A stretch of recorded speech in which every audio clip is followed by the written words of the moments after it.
Into RANsquawk's morning briefing for Tuesday the 9th of February 2010. And the asset class is reflecting some renewed risk appetite this morning on speculation of a possible Greece bailout by the EU or potentially other members within the Eurozone. From what we've heard and stemming from that was overnight where Trichet was speaking in Sydney. He did point out that keeping inflation expectations anchored remains of paramount importance, but more importantly, Trichet has left that conference in Sydney a day earlier than expected to attend a gathering of EU leaders, according to an ECB spokeswoman.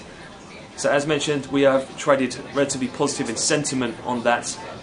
The stock markets in terms of the FTSE, CAC and DAX have been in marginal positive territory, having opened slightly lower. And in terms of the euro, that has continued to strengthen, although it's also been touted on some short covering after the front page of the FT said that traders and hedge funds had bet nearly $8 billion worth against the euro on fears of Eurozone debt crisis. Again, the euro is trading higher, and that in turn has put bunds on the back foot down around 20 ticks or so, with supply also coming in from the likes of the Netherlands and also Austria, as well as for gilts the UK as well this morning.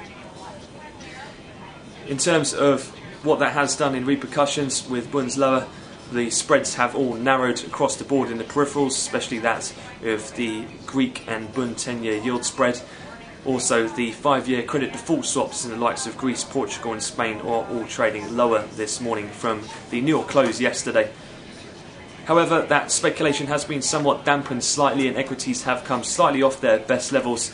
That was after the EIB, the European Investment Bank, has come out and issued a statement suggesting that they could only finance economically viable projects and that its rules would not allow it to help an EU nation cover a budget deficit.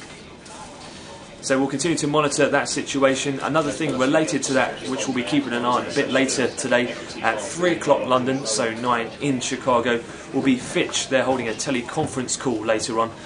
They said in a brief statement this morning that they're to hold a call in regard to potential contagion effects and the ongoing ratings and the potential repercussions for the markets in regard to Greece, Spain and Portugal.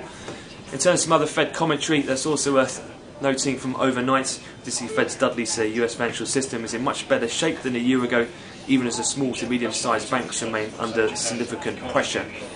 In terms of the actual calendar then for today, looking ahead, we do have from the US the wholesale and IBD tips numbers. They'll be at 3 o'clock. That's 9 in Chicago, so the same time as that Fitch teleconference call.